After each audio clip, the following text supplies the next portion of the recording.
The Mud Peddlers, a podcast where two nerdy ceramic artists share the behind-the-scenes of their worlds of clay. We're your hosts, Lindsey M Dillon. And I am Donte of Earth Nation. Today on The Mud Peddlers is the Tuesday after NCECA. Yes, the National Clay Education, I don't know the acronym. National Council on Education for the Ceramic Arts. Wow, you know the acronym. Well, I memorized it because people were like, oh, what's NCECA? Well, like, what's it stand for? And I'm like, National Clay...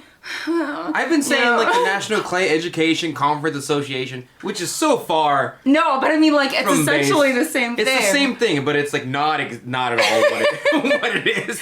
Not exactly what it is. No, this is true. Well, we were basically debriefing because holy balls. It wasn't bad. Bro, I was like the fact that I'm able to speak is a miracle. Yeah. Because it was such we're a little burned. Well, for me also, it was such like an immense experience. Yeah. Like not so much like the conference itself. Like I didn't even go to that many panels, and we should talk about that. No, I went to but, for one. For me, it was mostly like the people that I met and the experience that I had like talking with people about everything was the most like cosmic experience. It's surreal. Yeah. So we got stopped maybe once every like 10, 20 minutes. Especially on the first day. Yeah, on the first day we got stopped a bunch. And it was really like I literally got stopped in the line to get my badge. Someone was like, "Oh, like are you Lindsey?" And I'm like, "Yeah." Yeah, well, first of all, actually half the time I was like, "Yeah, do we know each other?" Yeah, Cuz I see doppelgangers all the time, and so I was like I was like, okay, have I met you in person and she was like, no, like I'm on Instagram. Also, don't for next year, don't come up to us and be like, oh, my name's Andrew. We don't know your real names. Your name is Muff Masher 420 on Instagram. Like you're like smokes every day 6'9". Like I don't. Yeah. Just tell us your screen name. Yeah, the screen names actually it's funny. I actually called out to someone being like, oh, are you the screen name? Because it's true. It's like with Instagram, that's kind of how we see people. It's just for me, it's like my Instagram is my name, so it makes it a little easier for folks. When I play video games, I don't even call people, it's not taboo, but it's like, you use my real name. Yeah. Like, I talk about Frost all the time. If Frost has a real name. Yeah. But we don't say his real name. Right, because his proper name is Frost. Yes, but every now and then somebody says his real name, and the whole group is like, oh, disgusting. Heathenry. Call him by his God-given gamer name. Exactly. Please. So what, for you, I'm so curious, what was your experience like? Okay. I guess part of me wants to be like, let's structure this so we'll have XYZ questions and then I'll answer them and you answer them. We did not think about a structure. We did not think about a structure beforehand partially because the brain power to do so is lacking. So we'll see how structured this ends up becoming. But essentially what we're going to be talking about is our just experience with NCECA, the people we met, the mug trades we did, if we went to any panels, etc., etc. And then what it was like being I wouldn't say famous. Yeah, no, famous isn't... I'd say popular. Okay, well, I would say you're famous. You are famous. They came up to... By the way, you guys, thank you for respecting my space. Because a lot of you came up to Lindsey first and then, side-eye me, is it okay to come up to you? Yeah. And I think, you gotta treat me kind of like a dog that might bite you. Yeah. I probably won't. Mm-hmm. But no, I actually there were a couple people who explicitly said, I wanted to talk to Donte, but, you said on the podcast to be, more careful about it. I really do appreciate it. I'm just not, I just don't come from a place on this planet where you can just, run up on me without me being you trying to fight? It just doesn't work that way with me. Meanwhile, if someone comes up to me, I'm like, hi! Yeah, exactly, yeah. Yeah, there were a couple of people... There were a couple people who would stare at me, and my brain had to double check. You trying to run these hands, or do you recognize me? Well, we're at NCECA around a bunch of potters. No one's trying to run hands. So it was very strange. So I do really appreciate that. That for those of you who met me at NCECA, that you came to me very gingerly.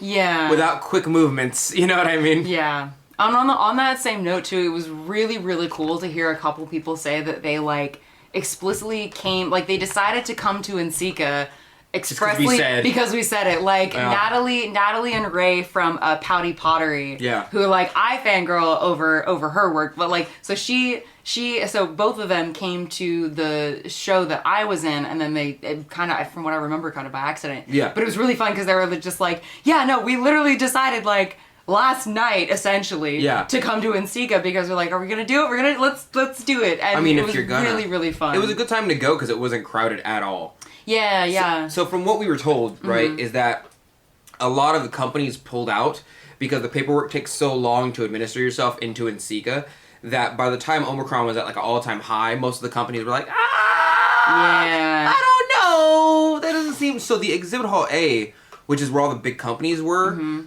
like a third of them weren't there. You know, like... I actually heard that it was even smaller, like Tim C, because I got to hang out with Tim C. We got to meet Tim C. What up, Tim? Super cool dude. He was nice to us. Thank you for being nice to us. Yeah. No, I'm always worried I'm going to meet like a top tier potter. And I'm like, oh, hey, I'm Donte from Earth Nation. They're going to be like, I know. You know, I'm so worried one day they're going to be like, I don't like your rants. Oh my god. Child. Oh my god. Yeah. That actually reminds me, side tangent, and I want to get back to what we were just talking about? We were talking about NCECA. People decided to go right before because we mentioned on the podcast. Yes. And then there was something else. But I got to briefly meet Kurt Hammerly. Yeah. And it was like, I was just kind of like, I did like a double take. And then I was like, Hammerly? Yeah. And then we ended up like were briefly introduced, and he was there with I think his brother and some people from the studio. And I was like, oh, like I'm Lindsey Dillon. He's like, oh, I follow you, and I'm like, what? Yeah. You follow me? Yeah. I mean, I kept it together, but that's what I looked like inside. So you know. And for our dear listeners who did not see what I just did, it's probably for the better. Oh, by the way, I'm using my phone instead of my professional camera, but I think the phone might be better. If you're watching the YouTube video right now, leave down below in the comments, like, this is better quality, this is not. Like, give me your opinion. Yeah, for Dante's side of the video, because I'm still using my regular phone. Yeah. Which I've always used for this, but yeah.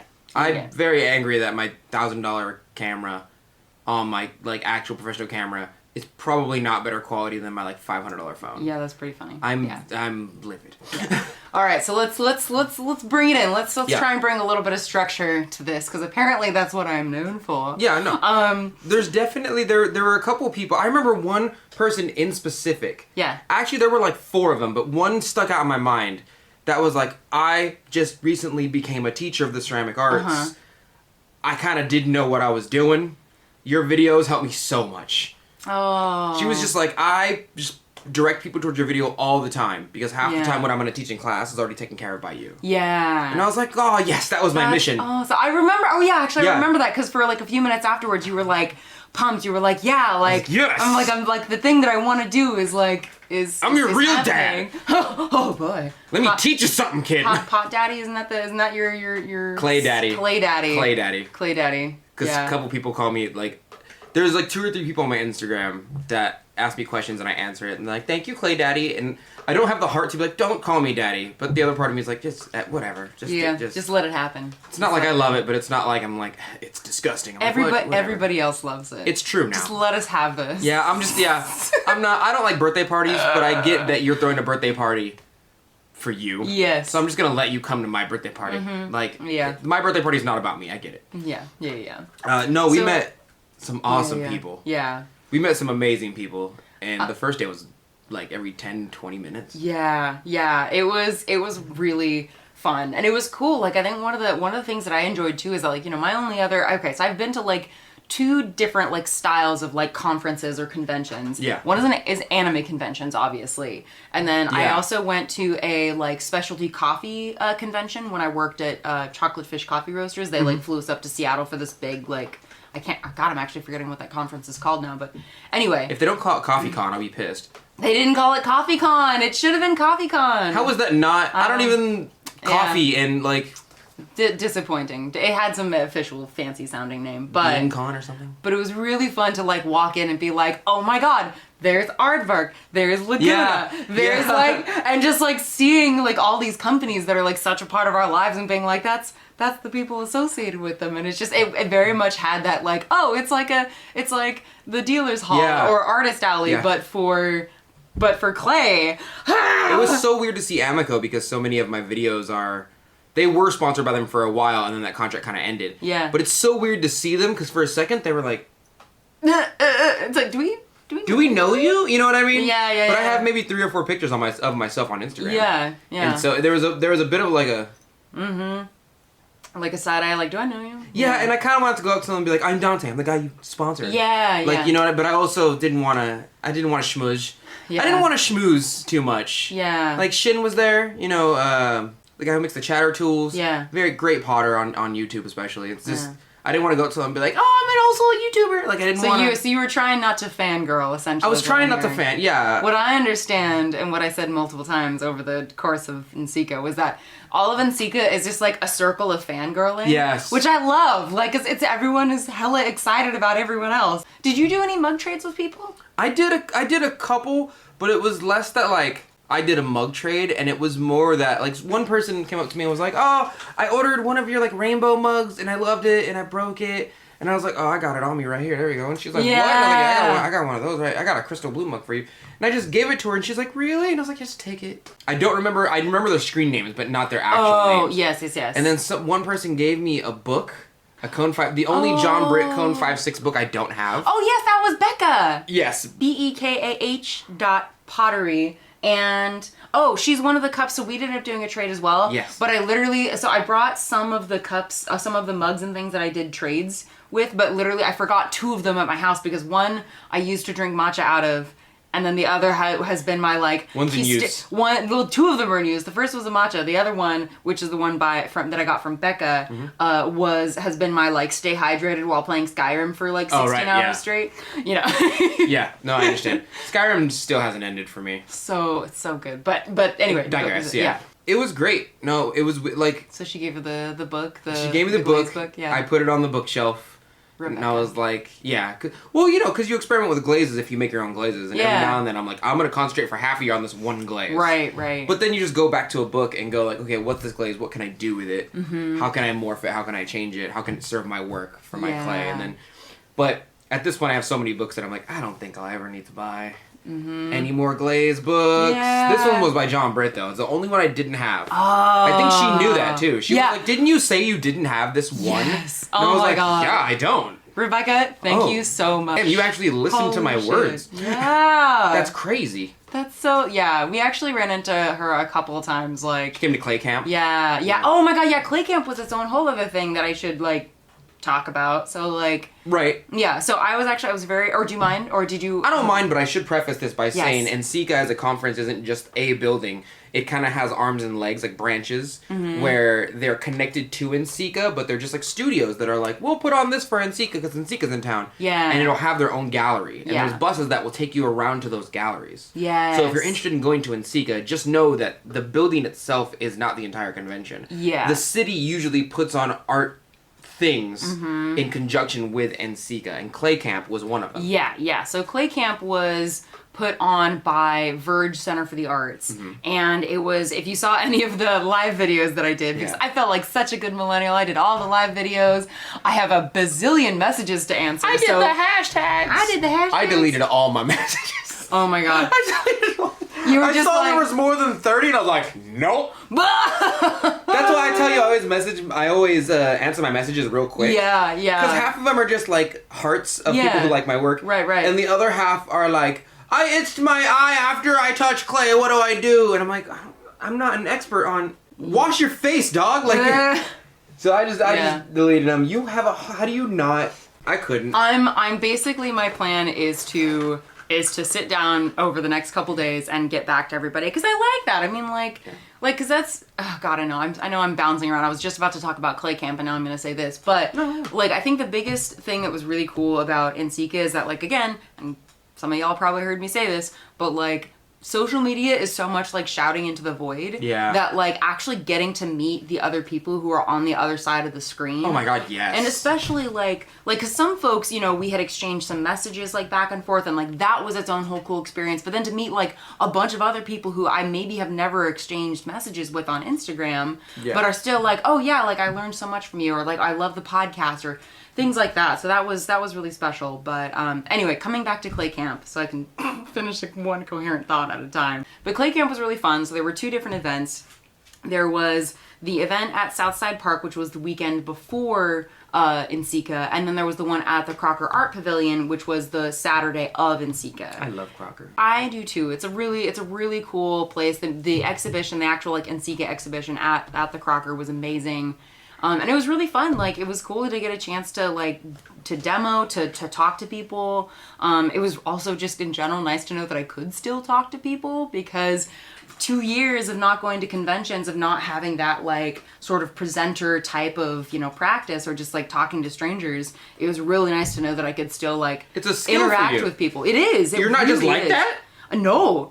You can learn it? I mean, like, I think so. I mean, I'm not interested at all in learning it. I just thought it was like you were born with it. Well, no, I mean, like, I think it's like there's some of it that's just like natural within me, but then there are also like things that I've learned over the years that help me with that. Like one of the biggest things is kind of like, okay, you see someone at your table, or because in this case, one of the things I did at Clay Camp, which was really fun, because in addition to just demonstrating on the wheel, I was talking to people. And so what I did is I had this little display set up that showed different stages of the ceramics process. So I had a cup that was fun. People actually seem to really like that, which I like. Cause, people are curious, especially if you're not a potter. You're like, how does this work? How does this work? Yeah. So because most people are familiar with the like wheel throwing part of it, but then it's like, okay, what happens in between that and like a functional cup? So I showed different tools, 3 cups at the bisque ware, glazed and then glazed fired. And so one of the biggest things in those kind of situations is like, if you see somebody approaching the table and just kind of looking, what do you say to start out with? And I found that like having 1 or 2 different like phrases that I can say that is kind of like an introduction kind of helps. So if I see somebody looking, I can say, hey, just so you know, you're more than welcome to pick up and hold anything. The texture is half the fun.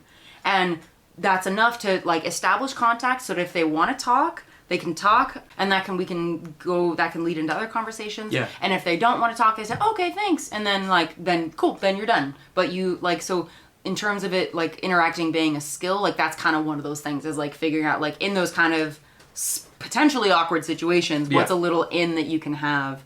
So anyway, I don't think about that at all. I think about it probably too much. For those of you who are so it's like Tim kind of warned me about this, and he was talking about how, not warned me, it's not a negative thing.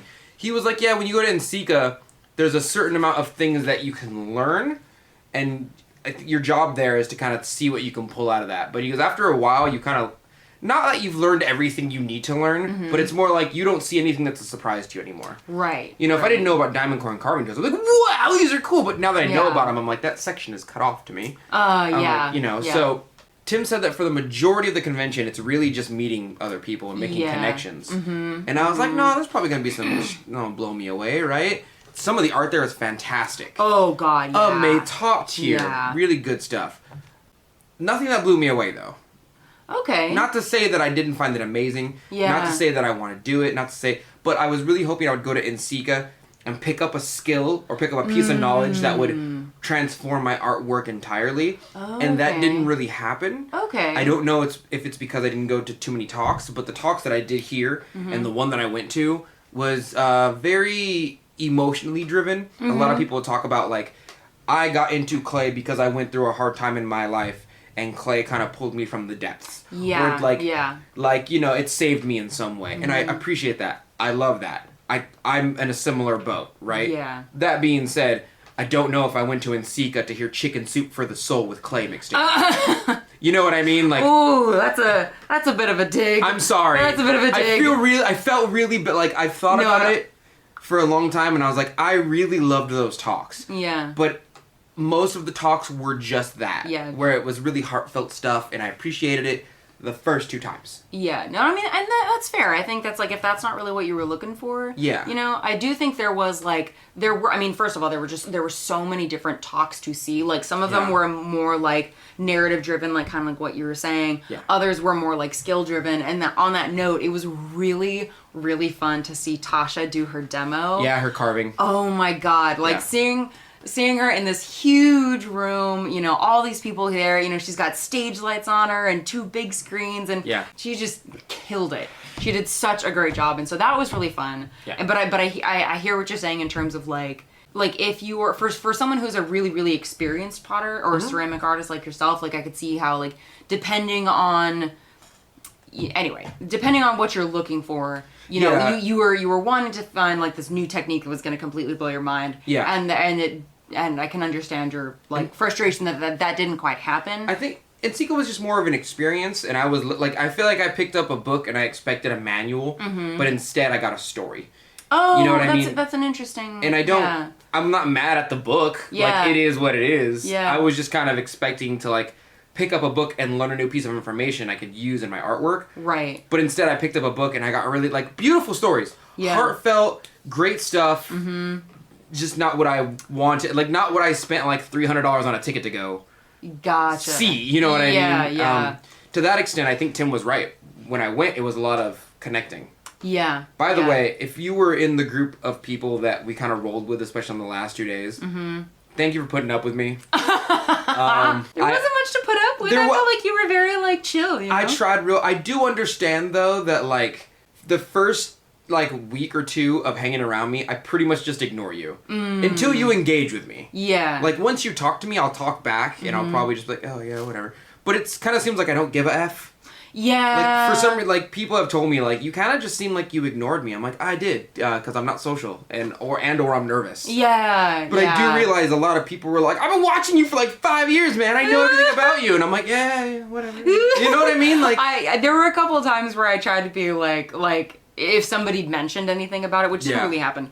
But I was just kind of like, yeah, like, you know, that's just, you know, Dante's just kind of, he's just nervous. You gotta pull it out of me. You have to engage with me. You have to like. Don't be too excited. But you have to, like, talk to me, you know? Yeah. And I do appreciate those of you who hung out and, like, actively tried to engage with me because I will not engage with you. Yeah. I feel bad saying that. No. But, like, I just straight up won't engage with you. Man. I'll leave you alone until you have something to say. Yeah. I talked so much, and it was so much fun. Like, every day was something different, you know? Because I'm trying to think, like, in general, like, if I were to map out what the heck I even did all of NCECA. Like, okay, I remember the evenings, I think, the most, because there were 4 different evenings, right? So it was Wednesday, Thursday, Friday, and then Saturday.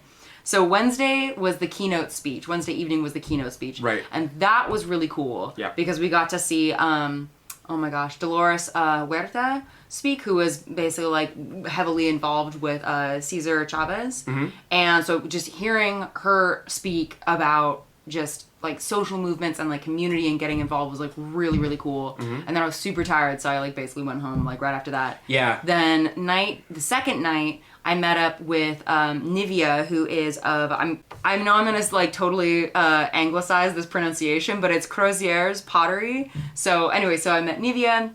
And then Mike or Michael, and oh my gosh, I did not write down his username. But anyway, we met, went out to dinner, and just had. We met a lot of you. Yeah. But it was really nice because like I was definitely like trying to manage like, okay, I know that every day I only have so many social points. And at the end of the second day, I was already kind of getting tired, and there was an opportunity to go with a larger group to the show out at Alpha, and I really wanted to go, but I was also like, I think I only have like 2 hours of social points left, and then I'm gonna crash. And then getting to Alpha is like a half an hour if you're fast about it. Yeah, there's no way. It's a thing, yeah. So I ended up going out to dinner, and we had a really, really nice time. Very like intimate like talk. It was amazing how like quickly. Like with the like even just like the 3 of us were able to like open up and just be vulnerable with each other, so that was really cool. And then the third night, Friday night, was like that's when we had our big group. There was like 10 of us, and we all went and got like ramen, and there was like 10 of us like all squidged into this table. Yeah, we had a table of 10 and we were all squished in, and that's when we also met up with Tim C and Natalie and Ray again from Pouty oh my gosh. Pouty Pottery? Pouty Pottery. Pouty Pottery. Yeah, Pouty Pottery. By the way, shout out to Steve. Yes! Oh my gosh, yes, Steve! Steve's tight. Well, so I have this person that I've been in contact with for quite some time, since like 500 followers on Instagram, named Steve or Steven. Yeah. Right? And like, showed up. It was great. And I met them for the first time, and I was like, yeah! Ooh, Yeah. Super cool person. Oh. Super cool. There were a couple other folks who were also there, but I cannot for the life of me remember their names. I know Henry was one. And then, gosh, there were two other folks who I cannot remember. But anyway, if I'm forgetting your name. Faces. Yes, I remember their faces names. too. Yeah, it's faces and I don't remember some of their screen names because some of them are literally meeting for the first time. But yeah, if I'm forgetting your names, I apologize. Like it was a whirlwind. It was so much fun. Last day, Saturday, we had clay camp all day. Right. And also, oh my gosh, like Zach is another person who was really, really cool to meet him, and he does amazing ceramic artwork. Anyway, so one of the extra fun things about Saturday was I actually ended up selling a sculpture. Oh yeah! Yes. It's rare. It's rare for us to sell the good stuff. Yes. Most times we buy cups and bowls. So when you buy vases or sculptures, we're like, yeah, let's make more. Yeah. So the sculpture that I sold was Psychopomp, and I'll either post a picture or I will link to my website because you can see what it was. So Crystal is the person who bought it, and then she and her friend Cynthia and then Nevia and I all ended up like meeting here at the studio, and we hung out for like a good hour just like here in the studio. And then my mom was like, hey, like I made some pasta, like do you guys want to come in and have dinner and hang out? And we hung out there till like 10 or something like that. Oh, and then nice. it was so like amazing to like again just meet these people, just absolutely incredible individuals, and just like it had to have that energy, to have that like cohesion and like vulnerability and like sharing stories and just laughing and just all this stuff, you know. It's like that she like Cynthia's the one who when I was like I can't describe what this evening's been like, she was the one who was like it's cosmic, and I'm like yeah, it's cosmic, I love it. I can see that look on your face, but like that's what it felt like. It sounds like a great time for a social person. Well, yes. Oh yeah. For a social person like myself, that sounds fantastic. It was great for someone who likes it. Yeah. No, it would not have been. I don't know how to put it. It would not have been your jam. Yeah. I was like vibrating. Like, I mean, I was vibrating. Oh! Not like that, Dante. Oh my god. You know who else likes to vibrate? I was really exhausted, but just like super amped up. Yeah. And it was just this crazy, like, I don't know, it's hard to describe like the energy around it because it felt like an altered state of consciousness. Yeah. And I was literally just talking with people. But I got home and I was like, baby. Yeah. I was like, I'm glad to be home with baby. Yeah. Yeah, I think you had a more balanced experience at NCECA than I did, because I went hard for like 4 days. You did. Yeah. You did. Yeah. And I had to go on and off. Yeah. Because of baby. But and like, you brought us food though, dude. I don't think I could have gone as hard without you bringing us food. No, I mean, I just need to be there to support, really. Like, I was like, I'm not going to be in clay. Also, I have a year-long membership to, I have like for the next 2 years, I have a membership to Crocker. Oh, so nice. You could just kind of walk in if you have one. Yeah. You know what I mean? Yeah. But Crocker's, by the way, if I could sidestep, Crocker's amazing. Mm-hmm. Out of all the art galleries that I've ever been to, there's always like a bunch of paintings and a bunch of sculptures, and then there's somewhere over there's like a little area for pottery. Crocker is one of the few places that has like a pottery room. Mm-hmm. A room for ceramic artwork, not just pottery. Yeah. And I respect the hell out of that. For that, it will always get more this little place in Sacramento will always get more points than like the MoMA, which is constantly critically acclaimed. I've been to the MoMA, and it's a lot of like you wouldn't get it art sometimes. And I don't feel that snootiness at the Crocker. It feels very warm and like enjoy yourself. There's a little bit of like introspective work, but it's not. Yeah. If you ever come to Sacramento, go to the Crocker. 100%. Yeah, absolutely. Apparently, it has one of the biggest ceramics collections. It does. Like I think in the West Coast, if not the country. It's That's like, what I'm saying. It's like surprising. Yeah, like you're saying, it's like this little, in Sacramento, which all things considered. Yeah, right. We're not like San Francisco. We're not like LA, and yet some we've got people still this think LA amazing is the capital of California. Yeah, some people do still think that, but I mean that's fair. I get it. That's yeah. fair. Yeah. I get why they would say that. So can I show some of the cups that I did mug trades with? Yes. I have something to say also. So we'll maybe save the cups for the end. Okay. And then for our listeners who maybe want to, because I guess at the very end of the show we'll say like, okay, now we're gonna do like the thing. So if you want to hop over and actually see the cups, then you can. If you're a listener, you can do that. I'm also gonna be posting them on my social media. But nice. Anyway, yeah. Okay. So what are some of the other things that you want to cover from NCECA? It's not so much cover. It's more that like I don't know where we would start this. There's definitely a vibe at NCECA that I picked up. And I don't know if you might feel some kind of way about it too. Okay. Say things. Say things. Being at NCECA, I wasn't blown away by any of the work, nor did I pick up any new skills. But I definitely picked up an air of like, oh, you make cups? That's cute. Oh, really? Oh, a little bit. I noticed that all of the work that was put on pedestals were not straight out pottery. Oh. Does that make sense? Yes. And then the room in the side that was like, oh, these are free. You can just fucking pick these up. Was the mug room. Those were not free. They're not free? No. So the mug room the mug room that you're talking about. So that was actually really cool. I wish to God I had spent more time in that room. I saw a Hammerly piece there and I was tempted to like take it. Yeah, no. They are not there. So essentially what that is they do a cup sale every year. Okay. And you as the artist donate the piece, but the piece is for sale. But I wish that I had spent more time there because I spent probably 20 minutes just at one table. There were, I think, like 4 or 5 tables. There were easily 300, 400 cups in that room. Easily. Yeah, it was amazing. But I hear what you're, and then the money goes to fund like scholarships and things like that for NCECA. But I hear what you're saying because it's true. Like the work that was on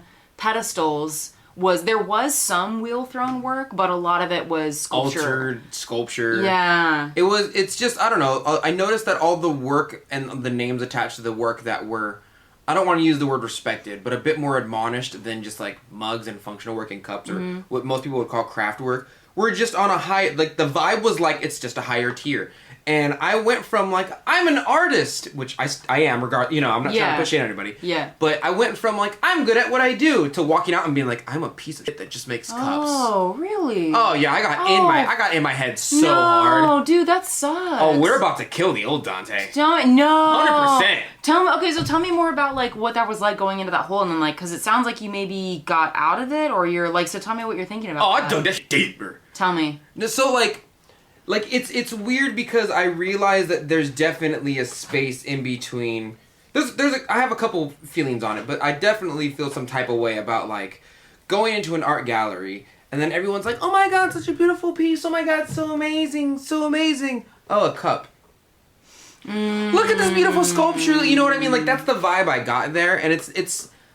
There's 2 things I think I could say. Number 1, I think I need to go more into sculptural work, or at least building a niche for myself that isn't just like, I got a base glaze and put a drippy glaze over it and that's my whole identity. Or hear me out, on the other side, I think NCECA probably could have done a better job at presenting work that wasn't necessarily functional, but was definitely done on the wheel. Like some Don Ellis work, or even I have some work of like big porcelain vases that are about this size. But I didn't see any, if many of those there. I didn't see a lot of pots. I didn't see a lot of pots or pottery that were admonished and put on a pedestal. I saw a lot of sculptures. Yeah. And they were amazing. Yeah. Top tier. Oh my god. I can't be mad at them. Yeah. But the representation for pottery in general versus sculpture was clearly skewed. Clearly skewed in one direction over the other. And that's the vibe that I got. Interesting. And I don't know if you picked it up. I didn't pick it up from the people, but once actually it was interesting. I don't know if they would be comfortable with me saying their name conceivably, but anyway, I was talking with somebody and they actually pointed out something similar where they were like, yeah, it's interesting that all the stuff that's on pedestals is mostly sculptural work. And it's interesting because it's like, part of me wonders if was sculptural work formerly like not represented as much, so now it's like slightly overcompensating, or has there always been this division between like, art and then like craft, with like pottery functional work being on the lower tier? That is a good question. I think that's part of it. Yeah. But yeah, I think I did the prestige associated with sculptures versus like, 'cause I mean, I didn't see a single like just cup on a pedestal, which is interesting to think about, like why there seems to be a divide. Yeah. And I don't know where the divide is. Mm-hmm. All I know is that I hate it, and I'm either going to jump the divide or I'm going to crumble it. After NCECA, I'm like, I'm either tearing this down or I'm jumping the fence. Like, there's no third option for me. So it's interesting. This kind of reminds me of like the proposal that I actually sent into NCECA to like, because I was like, oh, I should submit a proposal. It's in Sacramento, and one of the things that I was going to talk about. So how do I say? Like my journey with like clay and ceramics has been weird because I also came from like an art world perspective of like I went to school at UC Santa Cruz. They didn't really teach ceramics, you know, so it's like, and also like not really feeling super at home in the art world or even necessarily always within the ceramics world. Yeah. It's like I've always kind of felt like, oh yeah, like I'm also like a big ass nerd. Like I love films. I love the film and video game industry. Like I connect, my biggest like idols are not people who are in the ceramics world. 100%. They're people who are in like the film and video game industry. Just the art world in general. Like, my favorite artists are not all potters. Well, yeah, not all. I mean, we have ceramic artists. We both have favorites who are, you know, like you told me about some of the artists that you really appreciate, and I have some as well. But like to me, your experience of like noticing that divide between like the sculptural work and the functional like pottery, like mug pieces, kind of reminds me of that like overall the importance of finding your community where your community is, because I think there's some folks feel super at home in NCECA. Yes. That's great. Like, hell yeah, good for them. Yes. There's some folks that feel more at home in their online communities. Great. That's awesome. Like, stick with that. Like, because I feel like, and I might just be projecting my own experiences onto yours. I've been doing it all day. Please. Oh, yeah. No, go ahead.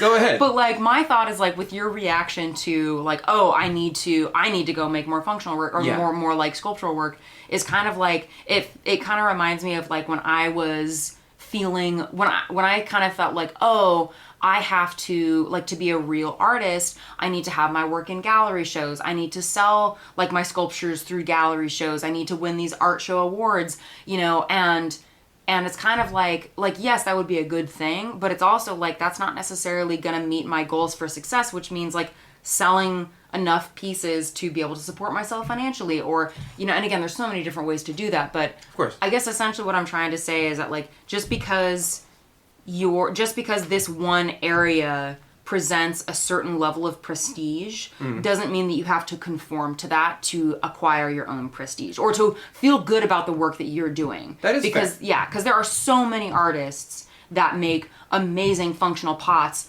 that would never have one of their pieces in an art show, but that does not mean that their work is not valid. No, that's absolutely fair. Yeah. But I think, you know, the discussion we have all the time about like capital A art versus little a art. Right. The convention felt like 80% of them going like, yeah, we can all make cups, but which one do you make sculpture? You know what I mean? Like, interesting. It felt like a, you know, when I was younger and I started ceramic artwork, I felt as if I had a talent because, and I'm just making a comparison. Right. I felt as though I had a talent because I can make things out of clay that are functional, right? Mm-hmm. But then you go to NCECA and everyone's like, it's not really a talent for us. We can kind of all do that. The talented ones among us, or the ones that are considered skilled among us, are the ones that can do that and more. Oh, that's bullshit though. Is it though? I think it's bullshit. I mean, in terms of like, because not everyone wants to do sculptural pieces. That doesn't mean you're not good, or that doesn't mean that you're not like worthy of having your pieces like. Well, that's true, you know. but I don't think my stance is whether you want to or you're not worthy as an artist because you do only do functional work. I think my stance is NCECA's like, we kind of only care if you don't make, like, we don't care if you make cups and bowls all day. Like, that's not what makes you an artist to us. Gotcha. Okay, yeah, no, we can all fucking do that. That, like, I hear, okay, yeah. I hear you on that. I hear you on that. That's what I mean. I don't think, and I'm curious what you feel about this, but like, I don't think I got that vibe from the attendees. No, not the attendees. Okay, yeah. Just what I saw around. Interesting. I didn't go to many talks. Yeah. But I didn't go to many talks where someone's like, I just make my cups. Like, every talk that I overheard, or I stood next to the door, I went to one talk, was like, yeah, I do sculpture, and like, these are my emotions on sculpture. And you know what I mean? Like, it was a lot of emotional talk. Yeah. But I didn't I don't know. Well, I feel like that's... I probably should have went to all the talks before I say something like that. Okay. I should have went to like 7 talks. No, okay. Well, I mean, I feel like it's okay to be like, oh yeah, I went to this one talk and this experience with this one. Like, it's fine to be like, to say your... But you wouldn't want to be like, oh yeah, all the talks were like that because you don't know. Well, you can't really say you like pudding if you haven't had every flavor of pudding. You just like chocolate pudding. You can't... You're not a valid pudding eater. Oh my goodness. Not quite like that. It's about making generalizations. Yeah.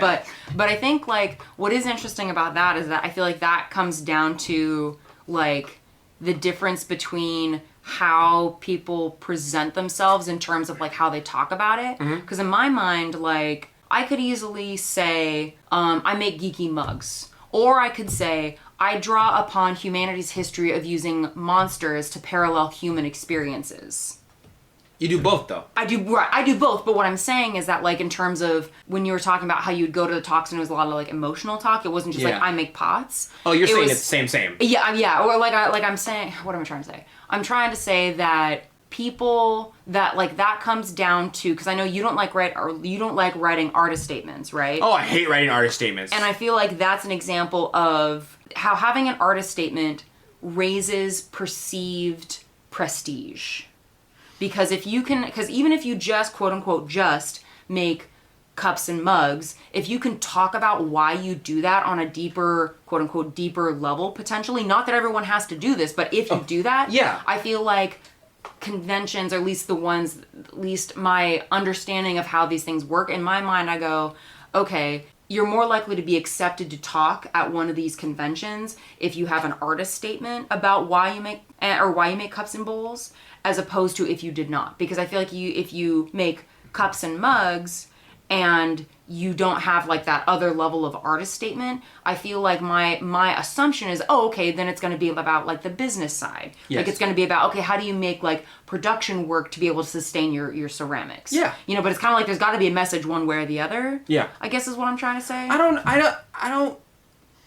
know. Like, I haven't met anyone who kind of owns, but, like, runs NCECA enough for them to be like, oh yeah, we're just concentrating on, like, it could be as simple as we were just concentrating on sculpture this year. We're giving them their moment in the sun, and I might be, like, too far into my head. I might just be projecting because I need something more than cups. Like, I'm starting to dig a little bit of a resentment for cups. A little bit. I'm starting to, like, I look at my shelf and it's like 80% cups because all you guys buy are cups. But, like, for the people who are like, I want you to stop making cups, I'm like, well, stop buying cups. You know, so it's very I don't know. It might just be me. I think if I was to look introspectively, I think I went to a convention where I saw a lot of people fawning over sculpture work and not just, like, little cups. And the cups were kind of, like, put to the side a little bit. And now I'm like, okay, so it's very clear to me that if I want to have any name at NCECA, I need to make not cups.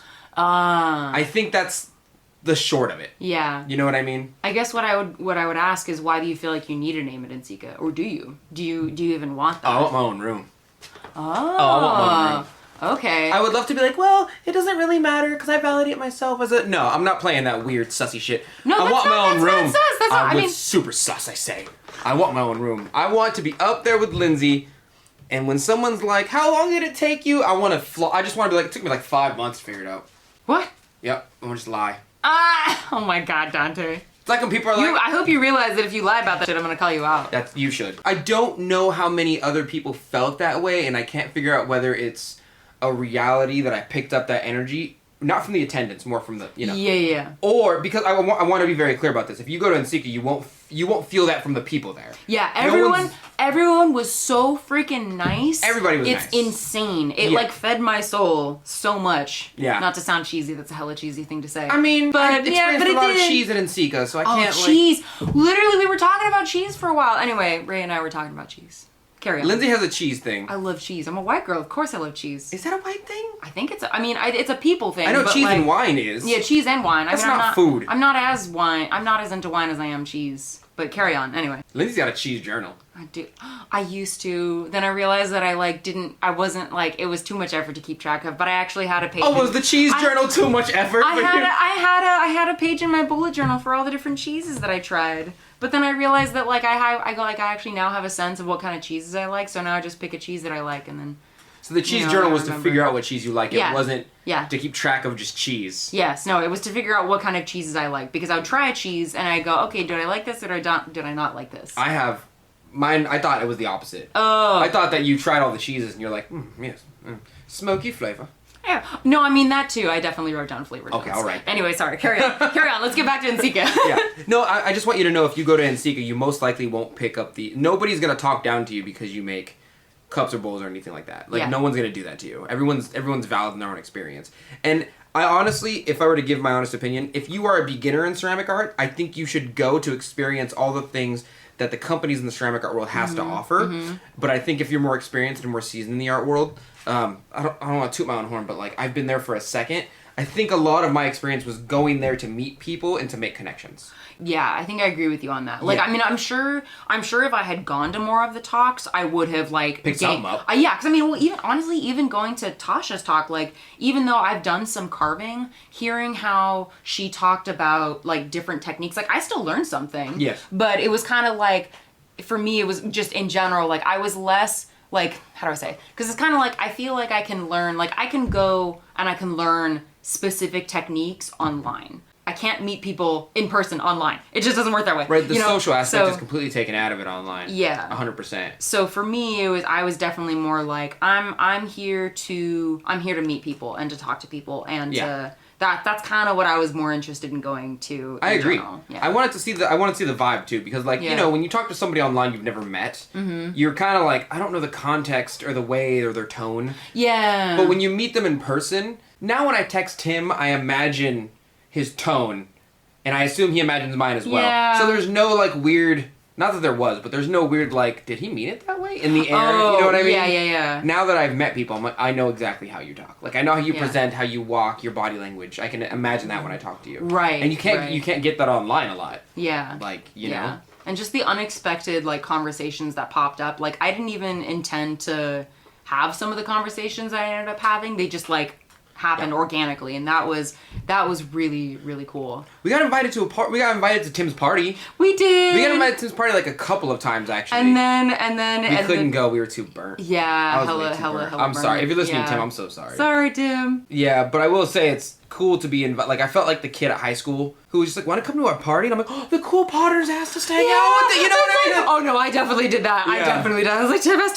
Yeah, I mean, honestly, I think it was just like them hanging out at their Airbnb. I don't think it was like well, for the first time, I thought it was like he was just being nice, and then the next day he was like, if you guys still want to come by, I was like, he meant it because he did it twice. Yeah. You know what I mean? I still feel bad that we weren't able to. I think he understood because like I have a baby and we have stuff to do. Like, you know, like I was like, I gotta get home to the kid. Yeah, was it on on Friday morning, I was chatting with my ceramics friend, and she was like, you're tired, aren't you? And I'm like, yeah. Hella tired. Super tired. And then eventually I got a little bit more energy, but. By the way, when we went to like go get, so like Lindsey and I are from Sacramento. Yeah. So when everybody's like, what are we getting for food? They look directly at me and Lindsey. Yeah. And we were like, well, all right, we're at the convention center. There's a bunch of food here. Let's go. So we kind of Sherpa'd everybody around. But we took them through the Capitol, and the Capitol has the most beautiful, amazing, large. Yes. And like half of them were like, is that a mother orange tree? And we're like, yeah. And they're like, can we pick them? I'm like, well, like, we're not supposed to, but like, who's gonna stop us? I mean, I think we can. We're not supposed to. We're not supposed to. Oh, okay. But like, they started like climbing the trees. Oh my god. And getting oranges. And they were so excited. Great. Yeah. They were like, oh, an orange. Yeah, and we're like. Tim was like, why are your mosquitoes so big? And I was like, those are the little ones. And he was like, why? They ate ramen and they were like, this is the best ramen ever. And I was like, if you're not from Sacramento, Sacramento's like a really big melting pot. Like we're hella diverse. We're not like Utah where there's like 90% one flavor of person, and then there's like 10% you're like, oh, I'm 1/10 Cherokee or whatever. It's none of that. Like we have a very large Hmong community and Asian community and Viet community, and because of it, we have some of the best Asian food.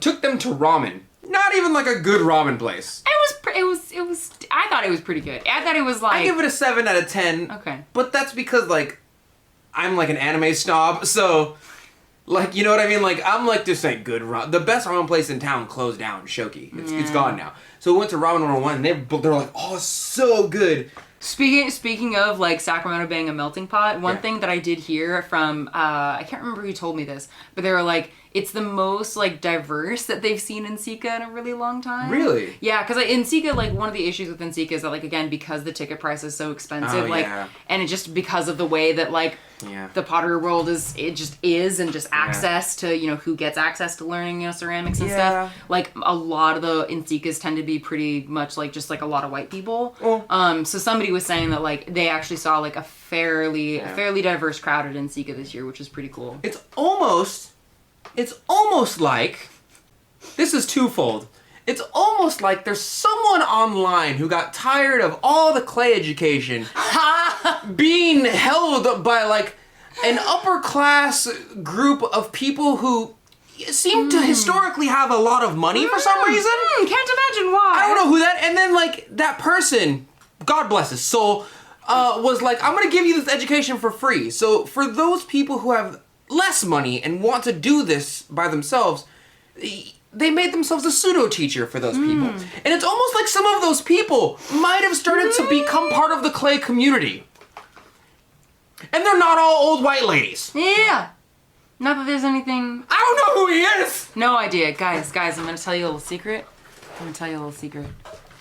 It's Donte. There's a lot. It's not just me. There's a lot of them. Yeah. Like, Tim, like, clearly, Tim's not making YouTube videos like, oh, I only hope that certain people look at this, but... If you were to get serious for a second, like, historically speaking, the amount of people who have had money, who have times... Because in order to do clay, think about this. You can't live in an apartment unless you go to a studio. The studio costs a lot of money. You have to have a house. You have to have enough money to hook up a kiln. Then you have to have so much money just to get started. Yeah. $3,000 on the low end. And that's not even acknowledging the idea that like who's even exposed to ceramics in the first place. 100%. Because it's not like a lot of like low in well, not like even a lot of not just like low income like like public schools, but like just schools in general. Like don't have a lot of these like ceramics programs. That's like one of the biggest things that they were like pushing for with Clay Camp is that it was a free, family friendly event to like get kids exposed to clay. And like ultimately the goal is to have clay and ceramics in like every school. At least give you a good experience, if not be accessible. Yeah. Like if a corporation that has enough money can't give it to you, like, oh, we have enough money to just let you have it for a bit. At least get them exposed to it so they can have an avenue to go down, so there's more representation for certain people. Right. But historically speaking, this craft takes a stupid amount of money, time, and space. Yeah. And the people who have had those three things in surplus have not been the disenfranchised. Right. Like, people living paycheck to paycheck aren't worried about having the finest handcrafted porcelain. Like, it's just not a thing. So, on the note of NCECA being more diverse, I'm super happy about it. I'm elated. So, you ready to share? Yeah. So, for our dear viewers who are seeing this mauled sculpture before you, one of the sad things that happened at NCECA is one of my sculptures broke. So, at the show was called Luminaries, I had 4 sculptures, and one of the sculptures, basically there were a couple different things that went wrong.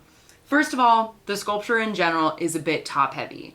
It's one of the taller sculptures that I've made, and I kept thinking, oh, I need to like add some weights to the bottom of this thing. So that's problem number 1. Problem number 2 is that there was not museum wax. So normally my understanding is that when there are like gallery shows, like everyone like holds the pieces down with museum wax. So it doesn't wobble. Right, so it doesn't wobble. And apparently I guess that's not a standard thing. And the third thing is that the pedestal itself was a little wobbly. And so when someone knocked it with their backpack... Yeah, the backpacks were an issue. So like all of those things stacked up and the piece toppled over. It is in shards. Yeah. And I'm sad, but it's also like oh my god, the person who knocked it over felt so bad, like literally on the verge of tears, and I'm like, can I give you a hug? Like it's okay, It's the fact you feel bad makes it better than just being like whatever. Oh my god, yeah. If that had been the case, I would have been like, you're paying for this or something, I mean, it's a sticky situation. It is definitely one of those things where it's like I can see why like people, because I think there's a thing where as an artist you can buy like temporary insurance for your pieces. Yeah. Because the gallery itself, like you had to sign a waiver saying that you wouldn't like sue if anything broke. Right. So, so it's definitely a learning experience, but I think I might actually try and kintsugi it. And that's actually kind of reminds me of one of the like things that I did, like one of the surprising things that I learned at NCECA is, or that I guess I got out of like the talks at NCECA, because I went to 3 talks. I went to Natasha's demonstration. I went to Sue Bean's talk. I caught the tail end of his talk. And then I saw, I can't remember the name of the person who was doing the speaking, but she was giving a talk on kintsugi. Mm-hmm. And I just kind of stood in the doorway and listened in. And it was a nice, like, different perspective on it, because, like, so often it's like, you know, we hear people talk about kintsugi all the time. It kind of becomes like its own stereotype. Yeah. But actually hearing someone go back and talk about the like the true rich history of kintsugi gave me another, like, a renewed respect for it, beyond just it being a, you know, like a thing that somebody sends you on Facebook every now and then. Not that because I still actually like that, because honestly, anytime anyone sends me anything, like, I'm always like, oh, you thought of me. Like, that's really sweet. It doesn't matter if I've seen that video 10 times already. I'm just stoked that you thought of me and that you sent it to me. I just, like, it's been too long for me. I'm stoked, but, like, more than 3 of those a week, and I'm like, no. You know. Yeah, I mean, that's fair. We both have different experiences. It's always your auntie, too. It's always, like, your aunts or something that's like, oh my god, look at this pot. Even though something traumatic might have happened to it, it's been repaired better than before. And I'm like, I get it. You're projecting. Well, I mean, but, like... I get it, auntie. Like you've been through some... Me too. Calm it down. For real, though. I mean, like, I think what I appreciated is it was the speaker saying that, but it didn't sound cheesy. You know, because, I mean, it really is, like, it's a powerful message, and that's part of the reason why it's, like, it's a method that has lasted so long, you know? So, yeah, I came out of it having, like, a renewed respect for kintsugi. Not that I ever had, like, a disrespect for it, but it's like I always thought about it within a certain context, and now I have a new context for thinking about it. Yeah. So I think I might actually try and piece this back together, but we'll see. You should. You know, don't hold your breath. Well, you know. I think it looked good kintsugi. Yeah. And I'm not annoyed by kintsugi. Well, yeah, I mean, I am. You trash on it literally every time we talk about it. Yeah, no, I want to say I don't dislike kintsugi, and I've done it before, and I liked it. My issue is that, like it's mentioned far too... It's almost at the same level of the movie Ghost for me. Oh. Like, I don't even hate the movie Ghost. I think it's a great movie. I love Whoopi Goldberg. But, like, it's mentioned so often by those of us who are not initiated into the clay community or, like, into that culture that, like, they don't understand that, like, it's almost like asking a fish if they swim. You're like, yeah, I'm a fish, dude. Like, I'm already here. You know, it's just mentioned so often that whenever somebody mentions it to me, I'm like, alarms go off in my head. I'm like, all right. You gonna ask me about marbleizing clay too? Like, yeah, you are. Okay. I've seen the movie Ghost. Yeah. Yes, I know about Patch. I've seen the. Yeah, I've seen it. It's like it falls in a line of. And I do agree. It's a beautiful, powerful message. I've just heard it so often that it's kind of worn off on me. That's I've become very jaded by the message. That's fair. Especially because it's backed by mostly, like, middle-class white ladies who have some kind of fetishism with porcelain and kintsugi, who are sharing a simple post on Facebook and then will go ask for the manager. Like, it's... like... The field of people who are obsessed with kintsugi are mostly just Karens to me. Within your experience? Within my experience, yes. Yes. I just had such a nice time. I had a great time. I think next year I might try for a panel. I hope next year that, like, Lindsey and I can give a talk on, like, social media or, like, our art style or, you know what I mean? Something of that nature. Or I hope Amico is like, oh, hey, like, you know... Yeah. I would have liked if a company shook my hand and was like, thanks for, like, you know, because a lot of people like Amico now because of my videos. And I was kind of waiting for Amico to be like, oh, dude, you've basically been doing free advertisement for us. Yeah. Forever. Like, yeah, like, cool. And I wanted to, I don't know, I kind of wanted to, like, chalk it up with them. Yeah. But they were busy and I don't want to get in their hair. Yeah. Yeah. Or, like, Wet Salt Aardvark. Saw Imco. That was so cool. Scut and Diamond Core. Like, all the big companies were there. All the big companies. Saw Peter Pugger. And Diamond Core had, like, all their carving tools out. And you could carve little pieces of clay. And you can try the carving tools out. Yeah. Oh, it was beautiful. So cool. So Scut had their kilns out. Big Chungus kilns. Dirty Girls Pottery was there. Yeah. Shippenfield? Shinefield? I don't know. Shinefield Pottery? Giffen Grip was there. Giffen Grip was definitely there. Yeah. Yeah, they were there. They sure were. They sure was there. Your saltiness brings me pleasure. I'm just excited about companies. I don't hate giving crap. But, well, it's somebody, we were talking about it in the group, and I think somebody put it fairly well, and they were like, yeah, it's just a tool that's specialized to do one thing when I can do this, like, it's a very expensive tool that's specialized to do one very specific thing that I can already do, so I have no need for it. For those of you who need it for that one thing, that's, like, I'm no judgment on you, but, like, I just wouldn't spend a lot of money on a tool that does something I already know how to do. Yeah. But I only think that's the case because I already know how to do it. Yeah. But for anyone who came up in the clay world who never gained that skill, it's like, well, you clearly need the tool. Yeah. It's kind of like seeing somebody ride on training wheels. Like, I wouldn't get training wheels because I know how to ride a bike. Right. But if I'm still learning, like, I understand training wheels. Can I show my cups real quick? Sorry, yeah. Sorry. No, that's okay. For our listeners, this is where we're going to start. We're just going to real briefly show some of the mugs that I did mug trades with. 2 of them, I will say which ones are still at home. But, okay, so if you want to hop over onto YouTube, or if you're already on YouTube, you're already seeing this, so yay. So this is a piece I got from Pilar Swanson. So it's PILAR.SWANSON. Mm-hmm. And then I got this one from Crozier's Pottery. It's CROZIERS.pottery. And it's Nivea's work. And then I got this one. I'm so terribly sorry I'm spacing out on your name. But I know your Instagram name. It's Studio D'Amelie. I met this person and his wife. And I met him at the clay camp. Really, really great time. And I'm super excited about this wee babe. And then... I got this bat! I got this bat from Evie the Chang. That bat's cute. I love it so much. It is so cute. Its little wing snapped off in my where it was already broken and then repaired, and then I was rough with it in my backpack, so I've gotta repair it. I usually have a dislike for like just pottery with like a face on it, but I like that a lot. I like it too. And then this one, I do not know who the artist was, but I got it for taking a picture of the Clay Buddies group. Oh, that's nice. Yeah, so it's a pretty little thing. And then I got a coin from Tim C. There's a story. There's stories behind these coins. Yeah. But you're not allowed to.